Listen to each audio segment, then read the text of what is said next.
అప్పుడప్పుడు మనం చెప్తూ ఉంటారు కదా, అవ్వచ్చు అదే చూడరా అమ్మాయిని చూసి నేర్చుకోరా, అమ్మాయిలాగా చదవాలి, చూడరా అబ్బాయిని చూసి నేర్చుకోరా, అబ్బాయిలాగా ఉండాలి అంటే మనం ఏమవుతాం, రోల్ మోడల్ అవుతూ ఉన్నాం. అవునా? అంటే వేరే వాళ్ళకి మనము ఎగ్జాంపుల్, రోల్ మోడల్గా అవుతున్నాం. వీళ్ళు కూడా అలాగే ఉంటారు నాన్న. వీళ్ళు మాట్లాడే విధానం బాగుంటుంది, వీళ్ళకి స్వార్థం ఉంటుంది నాన్న. స్వార్థం, స్వార్థం అంటే ఎక్కడ? స్టడీస్లో. మీరు ఎంత క్లోజ్ ఫ్రెండ్ అయినా సరే ఈ సీరియస్ ఫ్రెండ్ ఏం చేస్తారు తెలుసా? ఎగ్జామ్లో మనకు ఆన్సర్ చూపించాడు, అవును నేను బాగుపడాలి అనుకుంటాడు. అవునా? అలా ఉండాలి మనం. They are always winners, role models and selfish. ఎక్కడ ఉండాలి సెల్ఫిష్ అనేది? స్టడీస్లో ఉండాలి.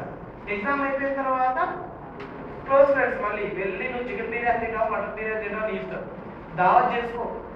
కానీ ఎగ్జామ్లో మాత్రం ఎలా ఉండాలి? సీరియస్గా ఉండాలి. అట్లే స్టడీస్ పరంగా మాత్రం సీరియస్గా ఉండాలి. అలాంటి వాడే డెవలప్ అవుతాడు నాన్న.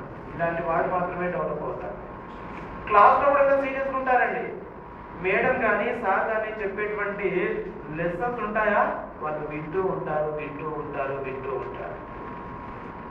వీళ్ళకి ఏ ప్రెస్